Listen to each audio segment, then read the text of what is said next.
తెలంగాణలోనూ పార్లమెంట్ ఎన్నికల అసలు అంకానికి సమయం దగ్గర పడ్డది. ఈ నెల 18 నుంచి నామినేషన్ల ప్రక్రియ షురూ కానుంది.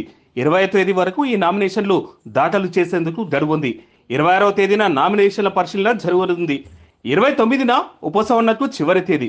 అయితే బీజేపీ బీఆర్ఎస్లు ఇప్పటికే 17 స్థానాలకి అభ్యర్థుల్ని ప్రకటించగా కాంగ్రెస్ మాత్రం ఇంకా 3 స్థానాలకు అభ్యర్థుల్ని ఖరారు చేయాల్సి ఉంది.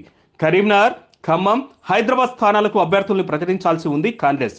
ఇక నామినేషన్లకు సమయం ఆసన్నం కావడంతో మిగతా అభ్యర్థులు మాత్రం నామినేషన్లకు మంచి రోజు చూసుకుంటున్నారట.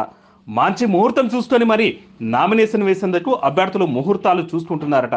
కొత్త సంవత్సరం అటు ఈ నెల 21వ తేదీ వరకే మంచి ముహూర్తాలు ఉన్న వార్తల నేపథ్యంలో అభ్యర్థులు ఆలోపే ఓ సెటైర్ వేయాలని భావిస్తున్నారట. నామినేషన్లకు గడువు 25వ తేదీ వరకు ఉన్నప్పటికీ 18 నుంచి 21 లోపే ముహూర్త బలంలో నామినేషన్ దాఖలు చేసేందుకు అభ్యర్థులు సిద్ధమవుతున్నారట. సో ఇక తెలంగాణలో ఎండాకాలంతో పాటు ఎన్నికల వేడి రాజుకోనుంది. అటు ఎలక్షన్ జాతరలో ఊగనుంది తెలంగాణ రాష్ట్రం సైతం.